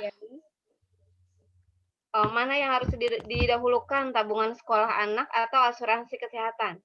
Oh gitu. Jadi begini Mbak, saya di sini mungkin tidak berkapasitas masalah riba dan lain sebagainya ya. Jadi kalau untuk kebutuhan kesehatan, sebenarnya pemerintah sudah memfasilitasi adanya BPJS. BPJS. Jadi pemerintah sudah support ya. Di BPJS sendiri itu kan ada macam-macam ya. Ada yang kelas-kelasnya juga macam-macam dan ada juga yang free. Nah, itu kita bisa memilih mana sih yang sesuai dengan kondisi keluarga kita. Kita ada alternatif yang bisa kita pilih. Apakah itu masuk yang free juga ada atau kelas-kelasnya pun ada. Nah, itu bisa dimanfaatkan. Nah, untuk tabungan pendidikan sekiranya memang kondisi cash flow-nya masih berat, nah itu kita sisihkan sedikit aja nggak masalah. Yang penting apa namanya ada yang kita sisihkan. Dan jangan lupa ketika sudah terkumpul itu kita kita belikan sesuatu yang mengikat nilai. Jadi misalkan kita tiap bulan ya menyisihkan 20.000 ya banyak sudah terkumpul, kita bisa convert ke produk keuangan yang mengikat nilai. Contohnya mungkin logam mulia. Nah, logam mulia sekarang pun udah banyak yang bentuknya yang mini-mini. Yang sudah lebih terjangkau ya. Itu bisa kita convert ke logam mulia itu. Karena kalau dalam bentuk uang konvensional itu tiap tahun pastinya akan mengalami inflasi. Nah itu. Jadi memang pengetahuan tentang investasi pun itu harus kita ketahui juga. Kalau kita hanya tabungan uang konvensional, nah itu lama-lama nilainya akan menurun juga gitu. Jadi kira-kira seperti itu Mbak Lita. Lita atau Lisa ya tadi. Semoga menjawab atau bisa ini ya interaktif ya, boleh kalau misalkan masih ada yang kurang srek gitu ya. Iya, baik mungkin nanti bila ada yang ingin ditanyakan bisa chat kembali ya Ibu-ibu. Pertanyaan berikutnya dari Joseph Cawang. Ya. Selamat pagi Bu Bilkis, perkenalkan saya Yosep dari Cawang, berbicara tentang mengatur budget Ramadan anti bokeh. Saya izin bertanya. Saya mengalami pemotongan gaji 50% dampak dari perusahaan Bu. Saya kepingin nih Bu berbagi kepada kaum sesama, namun saya bingung Bu bagaimana harusnya membaginya secara merata antara sedekah dengan kebutuhan hidup. Ini yang pertama. Kemudian, apa yang membedakan antara kebutuhan dengan keinginan, Bu? Itu yang kedua. Lalu yang terakhir, saya sangat kesulitan mana yang masuk ke dalam kebutuhan dan mana yang masuk ke dalam keinginan. Dan satu lagi, menurut Ibu, apakah saya harus mendahulukan dana sedekah dahulu, baru kebutuhan hidup, atau kebutuhan hidup baru sedekah kemudian? Mohon penjelasannya, Bu. Terima kasih. Ya, sama-sama. Halo Pak Yosef, salam kenal. Saya akan mencoba menjawab ya Pak. Jadi memang dalam prioritas itu yang pada kebutuhan hidup ya kita sebaiknya menyisihkan sedekah. Sedekah itu tidak harus banyak Pak, tidak harus banyak. Jadi kalau yang sudah familiar dengan sedekah subuh itu Rp2.000 itu jadi sebuah sedekah itu tidak dilihat dari besarnya, tapi dari niat dan komitmennya. Jadi tidak harus banyak. Mungkin 2.000. Nah, 2.000 dimasukkan ke ke masjid. Nah, itu juga bisa. Tidak harus banyak. Karena kenapa? Jadi sedekah adalah salah satu ikhtiar kita untuk ikhtiar marketing langit ya, marketing langit. Karena memang ada sebagian hak orang lain yang dititipkan Allah ke kita gitu. Jadi yaitu Pak, tidak harus banyak, sedikit tapi disisihkan di awal insya Allah jadi ada sebuah keyakinan dan harus kita yakin ya, semakin kita memberi, maka semakin banyak yang kita terima. Jadi sedekah itu tidak akan membuat kita miskin, tapi justru akan membuat kita kaya. Mungkin terkesan klise ataupun teori, tapi sudah banyak sekali kekuatan dari sebuah sedekah itu yang akan membuat kita semakin berdaya seperti itu. Nah, untuk yang keinginan dan kebutuhan. Jadi contoh Pak, kayak yang tadi ya Pak ya saya contohkan itu makan. Makan itu apa sih yang kita butuhkan? Kan nasi ya, nasi atau kentang atau hal-hal yang lain yang bisa substitusi. Yang penting kebutuhan badan kita tercukupi makan. Nah, untuk yang keinginan itu kayak aku makan harus fast food nih, aku makan harus bakmi JM nih, aku makan harus di sini nih. Nah, itu adalah keinginan gitu. Jadi sebenarnya yang kita butuhkan itu adalah makan untuk tubuh kita. Jadi bukan merek ya. Kalau sudah ke merek itu artinya sudah masuk ke keinginan gitu Pak kira-kira. Baik, pertanyaan berikutnya mungkin tinggal berapa menit lagi nih waktunya, Panitia? Masih Ya, mohon maaf, Ibu. 15, masih ada sekitar 20 menit lagi, Mbak. Oh iya, siap. Mudah-mudahan bisa terjawab semua ya. Pertanyaan berikutnya dari Bu Fari di Riau. Bagaimana mengatur keuangan jika penghasilan suami tidak tetap bersifat fluktuatif? Oh, tadi kira-kira sudah tergambar nggak ya? Tadi jawaban yang freelancer tadi ya? Iya. Fluktuatif. Nah, makanya di alokasi itu kita memakai prosentase. Kalau prosentase itu kan artinya ya ini ya, kita menyesuaikan dengan kondisi ya mungkin di bulan A ada pengeluaran, maka ya sebaiknya ya udah di bulan A pengeluarannya pemasukannya lebih sedikit. Nah, maka pengeluarannya juga harusnya ya juga lebih sedikit karena kita mainnya prosentase, bukan sebuah angka yang pasti gitu. Ya udah pinter-pinternya kita how to handle ya, mana yang bisa disubstitusi, mana yang bisa dipangkas. Nah, itu sih. Ya, Memang harus baik. kita upayakan ya. Cukup, nggak cukup, harus cukup gitu kan. Iya, betul. Terima kasih, Bu Bilkis. Berikutnya pertanyaan dari Leni Parlina. Assalamualaikum Bunda, saya mau bertanya. Pertama, bagaimana mengatur keuangan di bulan Ramadan ini supaya nanti usai Lebaran masih ada cukup uang dan tidak habis semuanya?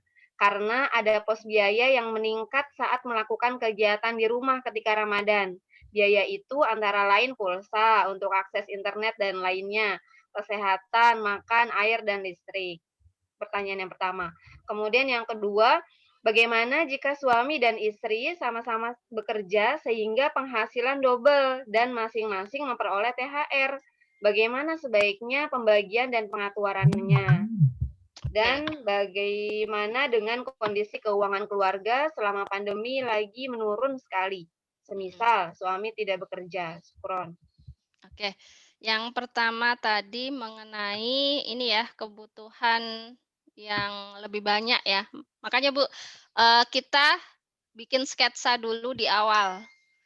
Dibagi-bagi posnya tadi. Jadi, pos zakat fitrah, pos belanja bulanan, pos operasional, pos lebaran. Nah itu sebenarnya jawabannya ini ya, selalu bermuara di hal-hal yang sama ya, tentang need, wants, priority, substitusi. Itu aja sih sebenarnya yang perlu kita kulik ya. Kayak misalkan tadi pulsa, ya udah kita mencari alternatif nih, paket-paket, mana yang lebih murah gitu kan. Karena memang ya udah sebenarnya, dengan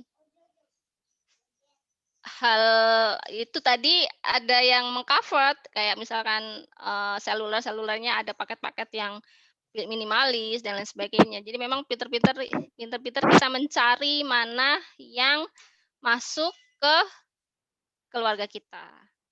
Untuk yang kedua tadi apa ya, Mbak? Sebentar. Itu tadi di chat nggak sih? Yang kedua apa ya, Mbak Wida? Saya bacakan kembali. Untuk yang kedua, bagaimana jika suami dan istri sama-sama double income ya? Iya, betul. Oke, double income. Nah, untuk pengaturan itu memang perlu kita diskusikan dengan, suami gitu ya. Jadi kita diskusikan dengan suami, kira-kira seperti apa. Nah, fenomena yang mungkin, kita tahu itu kan seperti ini ya, uang suami, uang istri, uang suami, uang istri gitu kan ya. Sebenarnya tidak demikian. Ketika kita sebagai seorang istri itu bekerja di ranah publik, nah itu sebenarnya, itu bukan jadi uang kita sendiri, karena kenapa? Karena ada hal-hal yang harusnya kita di rumah, kemudian kita tinggal keluar, entah itu harus ke bayar babysitter atau harus ada khedimat atau ke daycare yang harusnya kita, tidak mengeluarkan beban biaya tersebut. Nah, itu, kita keluar bekerja, akhirnya harus mengeluarkan biaya itu. Nah, maka itu, eee, sebenarnya menjadi ini ya, menjadi istilahnya kayak itu kayak tanggungan kita gitu. Jadi ada cuman ya memang, komunikasi dengan suami sih, kira-kira seperti apa dalam pengelolaannya. Kalau saya sendiri ketika, kalau saya kan juga bekerja sama suami double income ya, itu kami menyepakati untuk mensatukan keuangan kita. Jadi dalam satu keluarga yaitu pemasukan dari mana aja adalah pemasukan keluarga dan kita handle ke dalam pos-pos itu. Jadi memang, jadinya ya walaupun double income atau misalkan saya juga ada bisnis gitu ya. Nah itu, ya udah itu segala pemasukan adalah pemasukan keluarga yang bisa kita manage untuk kebutuhan keluarga, seperti itu.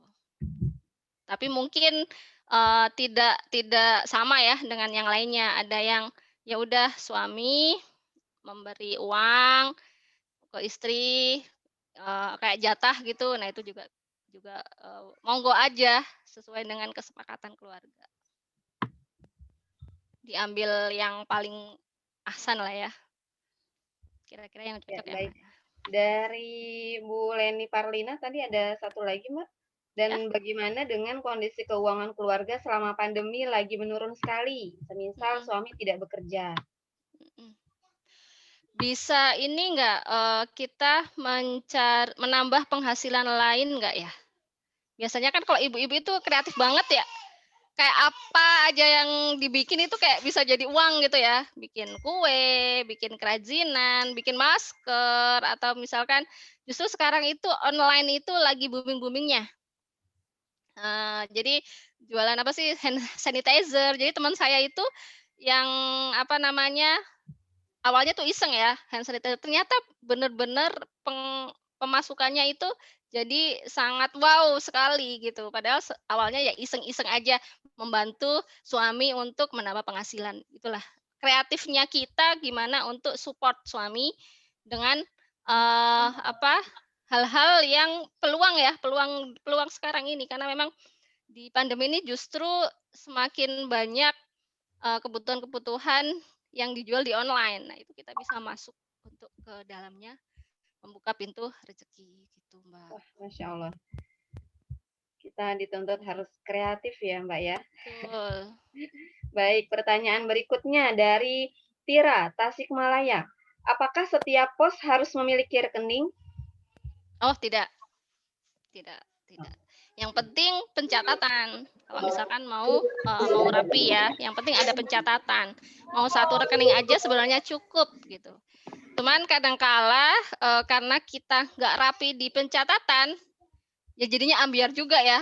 Ya udah ngelihat di rekening masih ada uang, ya udah main ambil aja. Nah, itu dikembalikan lagi ke kita, nyamannya seperti apa gitu.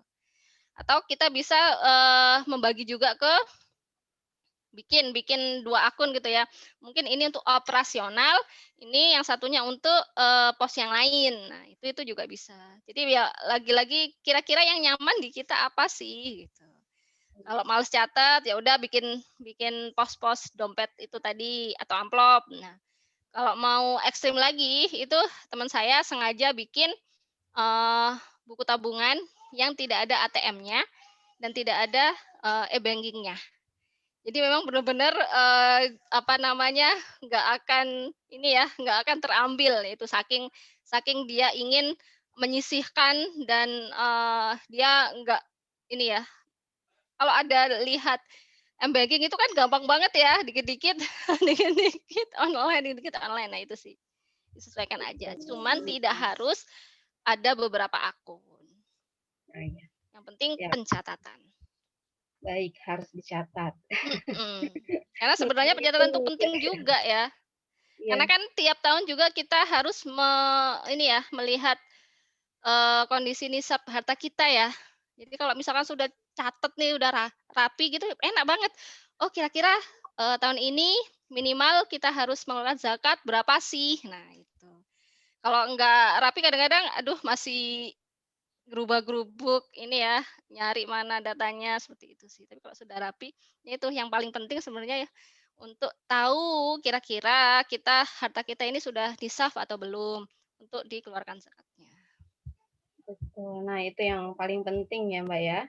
Bagaimana kita mengeluarkan sebagian harta yang kita miliki. Gitu. Baik. Berikutnya dari Eni Lestari, Jakarta. Assalamualaikum, izin bertanya Ibu Bilkis, bagaimana mengatur keuangan yang optimal jika pekerjaan suami seorang wira swasta yang penghasilannya sangat bergantung pada penjualan? Dan alokasi porsi dana cadangan seperti apa yang perlu disimpan jika penghasilan tidak menentu? Itu yang pertama. Kemudian, dan apakah perbedaan yang mencolok dari pengaturan keuangan keluarga Ibu Bilkis selama COVID ini? Ya, misal anak-anak yang sudah tidak berangkat ke sekolah dan sekolah beralih ke online. Misal uang cadangan jadi bisa disimpan lebih banyak karena uang jajan atau transfer sekolah anak bisa disimpan atau malah cenderung lebih boros di era sekolah online ini. Terima kasih, semoga bisa dijawab. Oke, yang pertama ketika suami wira swasta atau berbisnis ya, berbisnis. Jadi yang perlu kita ini juga harus dibedakan antara keuangan bisnis dengan keuangan keluarga itu harus dipisah. Jadi tidak apa ya, kita menganggap bisnis keluarga itu adalah sebuah perusahaan yang terpisah dari keluarga kita. Jadi harus terpisah nih pencatatan keuangannya, jangan digabung. Kalau digabung lama-lama ini ya apa namanya? Tahu-tahu modal yang harus kita putar ternyata habis untuk kebutuhan keluarga. Nah, itu sih. Jadi walaupun kita mempunyai bisnis keluarga, tapi harus kita pisahkan sebagai sebuah perusahaan yang terpisah.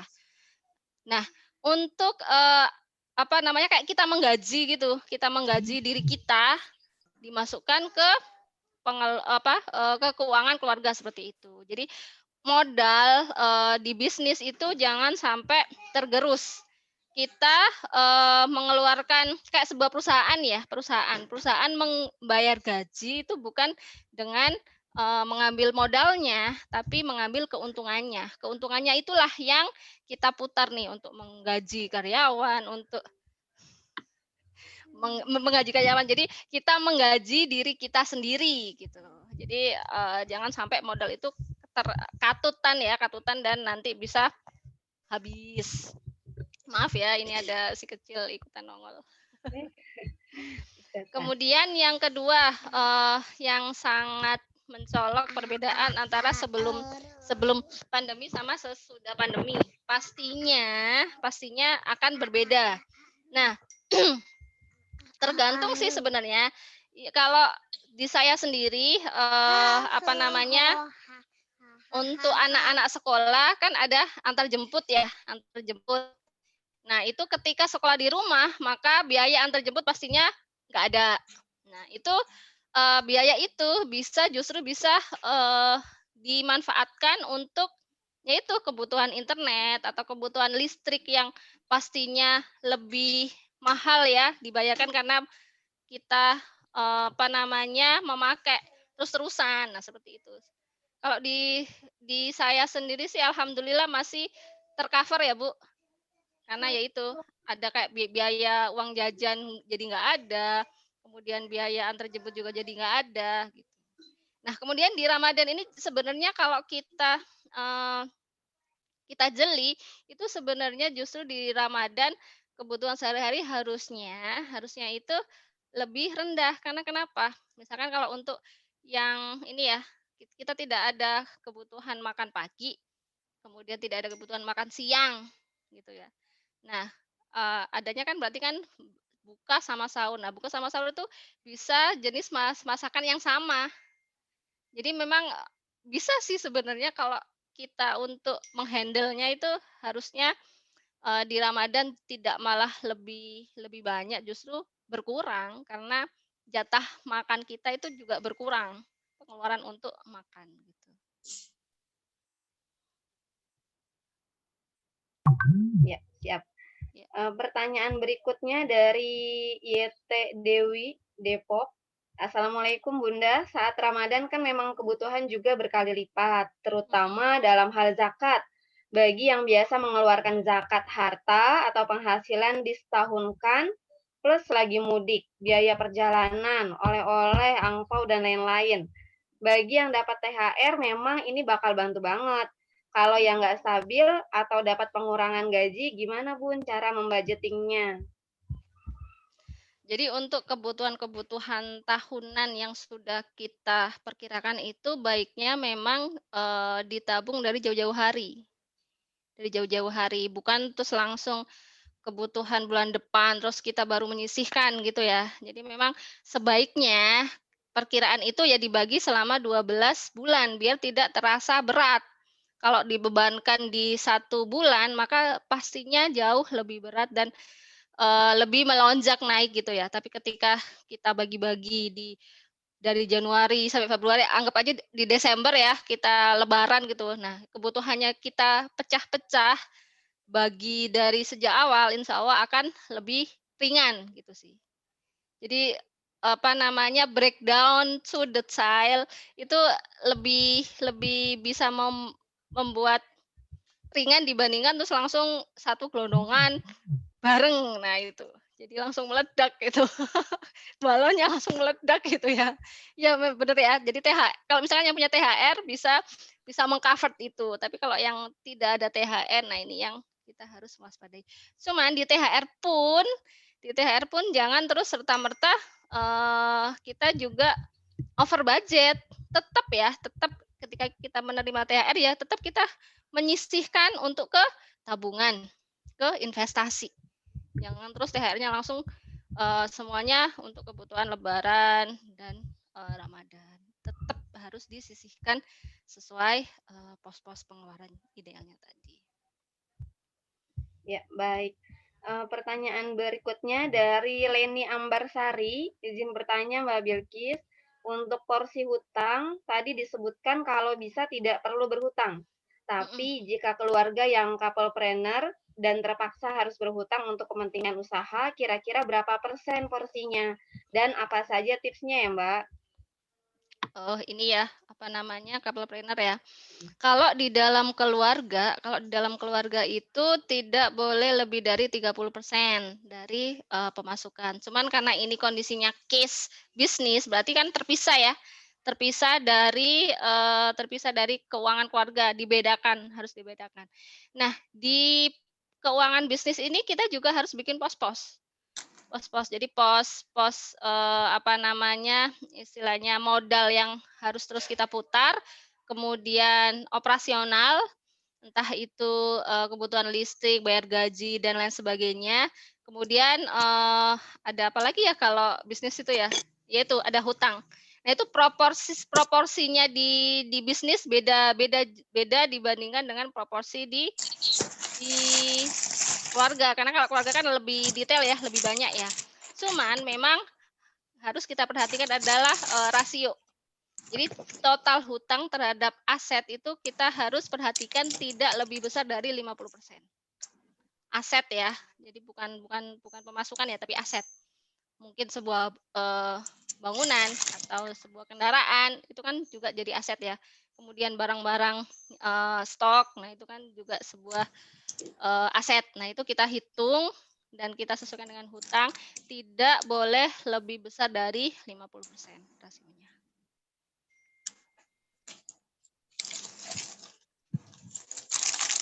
Siap. Nah, pertanyaan berikutnya dari Nurma di Depok. Assalamualaikum warahmatullahi wabarakatuh, Bu. Saya awalnya termasuk seseorang yang teratur dalam menabung dan memberikan pos-pos tertentu yang prioritas.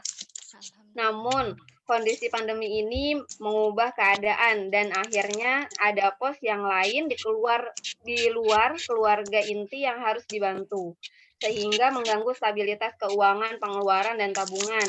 Akhirnya sulit sekali untuk menyisihkan pos-pos yang awalnya udah teratur. Gimana ya Mbak caranya supaya kita bisa menerima semua itu dan let it go aja, padahal kita termasuk seorang yang sudah berusaha banget buat atur budget sebaik mungkin. Gimana itu Bu?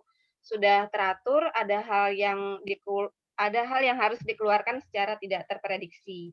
Jazakillah. Oke. Yang pertama pastinya ini ya, apa namanya, agak nyesek gitu ya, yang sudah teratur, sudah dibangun dari apa namanya, lama, terus kemudian harus apa namanya, menghadapi sesuatu yang berbeda memang ada nyeseknya gitu. Cuman ya udah kita harus apa namanya, range lagi nih. Nah, kalau misalkan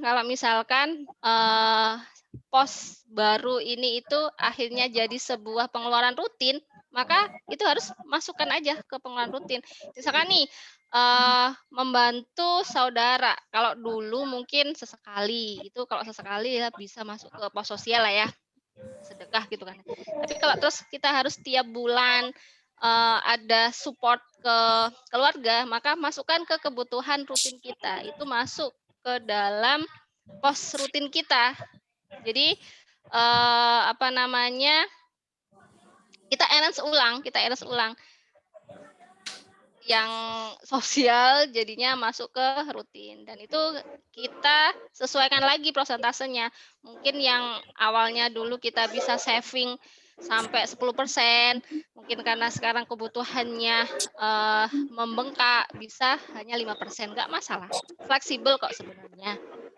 Nanti kalau misalkan sudah kondisinya sudah back to normal lagi, nah kita bisa menyesuaikan kembali ke tracknya yang awal. Jadi tidak harus kaku lah ya, kita fleksibel menyesuaikan kondisi kita sekarang itu bagaimana. Di ini lagi aja, di apa namanya, prosentase ulang lagi. Ya, siap. Berikutnya dari Mona Lisa di Depok.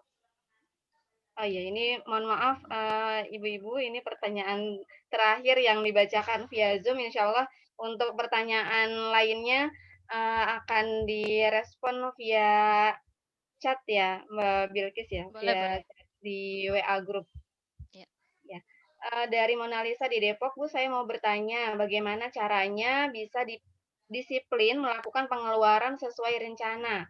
Seringkali saya sudah membuat perencanaan di awal bulan, tapi seringkali ada saja pengeluaran yang tidak sesuai rencana, terutama pengeluaran untuk makan. Dalam tanda kurung, makanan untuk anak-anak saya. Makanan anak-anak jajan ya biasanya ya. Nah, itu kebutuhan primer apa enggak? Sebenarnya itu kita tahu kok jawabannya seperti apa gitu ya. Jadi apakah itu kondisi mendesak? Misalkan pingin jajan, ya udah kita bikin sendiri jajan, karena kalau bikin sendiri jatuhnya akan lebih murah dan jadinya lebih banyak gitu ya. Ya apa namanya? Ya itu balik lagi ke pondasi yang awal ya, itu need, want, substitusi. Nah, itu. Jadi diatur lagi sih Mbak, jawabannya emang balik lagi ke itu lagi ya, karena memang itu adalah hal yang mendasar. Ketika nah itu apa, akhirnya kan tahu kan, oh ternyata kebutuhan makan saya ini yang bikin membengkak nih. Ya udah berarti dievaluasi bulan depannya seperti apa ya, tidak boleh seperti ini. Apakah saya harus apa namanya, bikin sendiri, ataukah jatah jajannya itu diselang-seling, Senin jajan, Selasa enggak, Rabu jajan, seperti itu. Atau jajannya cari jajan-jajan yang lebih murah. Itu sih. Gimana ya, bingung juga jawabannya. Ya karena memang itu jawabannya ya, Mbak ya. Iya. Baik, terima kasih Mbak Bilkis atas jawaban-jawabannya. Terima kasih juga akhwat solihah, para ibu-ibu hebat yang luar biasa sekali. Pertanyaannya masih belum semua terjawab ini Mbak Bilkis. Insya Allah nanti bagi pertanyaan yang belum dijawab akan saya kirim pertanyaannya ke Mbak Bilkis untuk dijawab, kemudian akan kami share melalui WA Group seperti itu ya. Iya. Ya, baik. Berikutnya akan saya kembalikan lagi kepada MC kita, Mbak Ana. Terima kasih Mbak Ida tadi sudah mengambil ikut tanya jawab.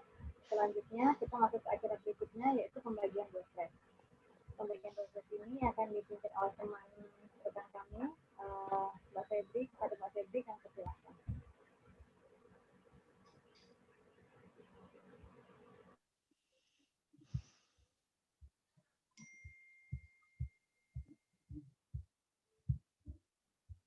Mbak Febri, monitor.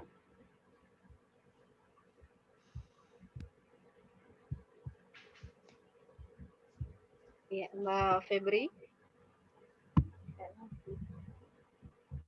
Mbak Febri, monitor. Ada? Assalamualaikum. Saya ini aja ya, mungkin karena keterbatasan waktu, mohon izin untuk menyebutkan siapa-siapa yang akan mendapatkan door prize. Ya, alhamdulillahirrabbilalamin, hari ini atensi dari teman-teman sangat mengagumkan ya. Kami sebagai panitia sangat bahagia karena dengan atensi ini berarti semoga ada manfaat yang dapat diambil dari kegiatan ini. Nah, untuk siapa aja yang bisa mendapat door prize? Kami menyediakan 5 door prize. Yang pertama adalah door prize untuk yang datang paling awal. Jadi yang masuk ke waiting room paling awal, yaitu Ibu Lutfiah. Ya, selamat Ibu Lutfiah. Terus kemudian yang kedua adalah penanya. Tadi yang disebutkan adalah dari Mas Alexander. Selamat Mas Alexander. Ketiga adalah Ibu Leni Parlina. Keempat adalah Ibu Nurma. Dan yang kelima adalah Mbak Eni Lestari. Selamat kepada para peserta. Nanti akan dihubungi oleh panitia untuk mendapatkan voucher OVO atau GoPay senilai 50.000 masing-masing. Terima kasih. Kami kembalikan ke MC. Selamat kepada pemenang. Barakallah. Ada 5 orang ya. Semoga adik prosesnya bisa bermanfaat. Baiklah, selanjutnya menuju acara yang ketujuh, yaitu doa kepada rekan kami, Mbak Bella. Kami persilahkan. Terima kasih Mbak Ana. Assalamualaikum warahmatullahi wabarakatuh. Waalaikumsalam warahmatullahi wabarakatuh. Ya, alhamdulillah teman-teman sekalian, kita sudah sampai di penghujung acara.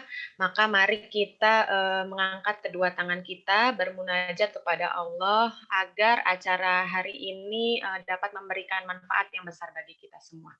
Kita mulai dulu dengan beristighfar. Astagfirullahaladzim, astagfirullahaladzim, astagfirullahaladzim. A'udzubillahi minasyaitonirrajim. Bismillahirrahmanirrahim. Alhamdulillahirabbil alamin. Hamdan yu'afi ni'amahu yukafi mazidah. Ya Rabbana lakal hamdu wa lakal syukru kama yanbaghi li jalali wajhikal karimi wa azimi sultanik. Allahumma sholli wa sallim ala sayyidina Muhammadin wa ala alihi wa sahbihi ajmain. Allahumma ighfir lana dzunubana wa liwalidina wa limasyayikhina wa lijami'ina muslimin wal muslimat wal mu'minin wal mu'minat al ahya minhum wal amwat. Allahumma inna nas'aluka salamatan fid din wa dunya wal akhirah wa afiyatan fil jasad wa ziyadatan fil ilmi wa barakatan fil rizqi wa taubatan qoblal maut wa rahmatan indal maut wa maghfiratan ba'dal maut wa rahmatan indal maut wa maghfiratan ba'dal maut wan najata minan nar wal afwa indal hisab bi rahmatika ya arhamar rahimin. Rabbana hab lana min azwajina wa dzurriyyatina qurrata a'yun waj'alna lil muttaqina imama. Rabbana awzi'na an nashkura ni'mataka allati an'amta 'alaina wa 'ala walidayna wa an na'mala shalihan tardah wa adkhilna bi rahmatika fi ibadika sholihin. Rabbana la tu'akhidna in nasina aw akhtana. Rabbana wa la tahmil 'alaina isran kama hamaltahu 'alal ladzina min qablina. Rabbana wa la tuhammilna ma la taqata lana bih wa'fu 'anna waghfir lana warhamna anta maulana fansurna 'alal qaumil kafirin. Rabbana zalamna anfusana wa illam taghfir lana wa tarhamna lanakunanna minal khasirin. Rabbana taqabbal minna innaka antas samiul alim wa tub 'alaina innaka antat tawwabur rahim. Rabbana atina fid dunya hasanah wa fil akhirati hasanah wa qina azabannar. Wa sallallahu ala sayyidina Muhammadin wa ala alihi wa sahbihi wa sallam. Subhana rabbika rabbil izzati amma yasifun. Wassalamun alal mursalin walhamdulillahi rabbil alamin. Assalamualaikum warahmatullahi wabarakatuh. Waalaikumsalam warahmatullahi wabarakatuh. Waalaikumsalam warahmatullahi wabarakatuh. Demikianlah rangkaian kegiatan telah kita lalui bersama. Sampailah kini kita di penghujung acara. Jazakumullah khairan katsiran kami sampaikan kepada keynote speaker kita, narasumber dan segenap peserta webinar keuangan keluarga mengatur budget bulan Ramadan anti gopek.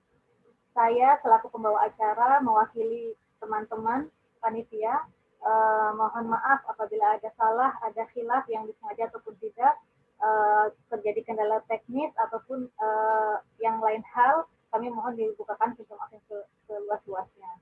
Dan menanggapi pertanyaan di WA Group ya, bahwa ada beberapa rekan-rekan kita yang belum berhasil tadi masuk ke Zoom, insya Allah nanti akan kita bagikan link YouTube rekaman kegiatan webinar hari ini sampai siang hari. Semoga Allah menyampaikan kita kepada Ramadan yang akan datang hanya beberapa hari lagi gitu ya. Semoga Allahumma barik lana fi Sya'ban wa balikna Ramadan, dan semoga kita bisa berlomba-lomba dalam kebaikan hingga nantinya bisa meraih kemenangan. Terakhir saya ada satu pantun, jalan-jalan ke negeri Turki, mampir Madinah membeli kurma. Terima kasih semua yang hadir di sini. Jumpa lagi di webinar lainnya. Akhir kata, wassalamualaikum warahmatullahi wabarakatuh. Terima kasih. Waalaikumsalam warahmatullahi wabarakatuh. Terima kasih ibu-ibu hebat semuanya sudah hadir. Terima kasih. Terima kasih Mbak Bilkis. Terima kasih Mbak Bilkis, luar biasa sekali ilmunya hari ini. Sami, mohon maaf Terima ya. kasih panitia, terima kasih Mbak Bilkis. Assalamualaikum. Waalaikumsalam warahmatullahi Terima wabarakatuh. kasih. Assalamualaikum warahmatullahi wabarakatuh. Waalaikumsalam. Waalaikumsalam warahmatullahi wabarakatuh.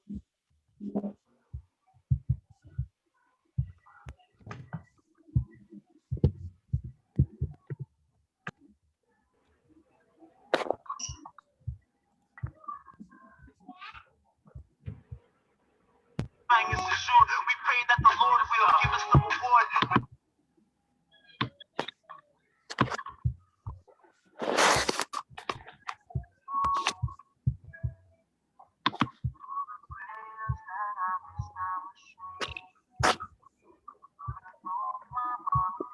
Oke, terima kasih banyak ya Mbak-mbak semuanya. Mohon maaf kalau ada kekurangan atau jawaban yang tidak memuaskan. Nanti ini ya, apa namanya, bisa via WA untuk pertanyaan-pertanyaan yang belum terjawab. Terima kasih Mbak Bilkis. Terima kasih Mbak Bilkis. Nanti saya kirim filenya ya Mbak. Siap-siap.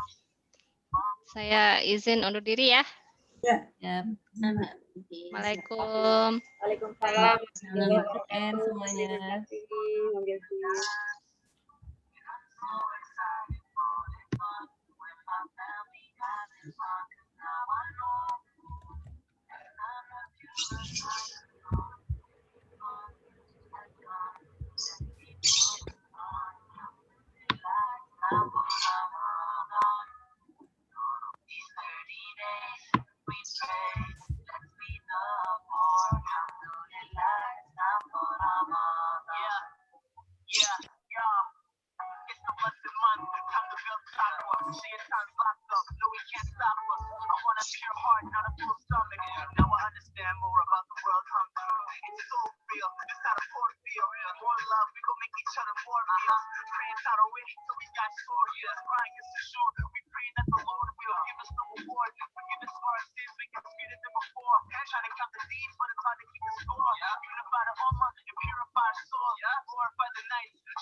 Langsung evaluasi apa gimana?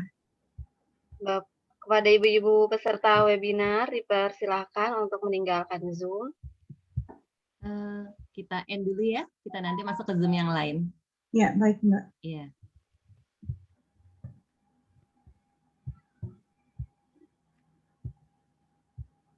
Baik, saya N ya. Iya, Mbak.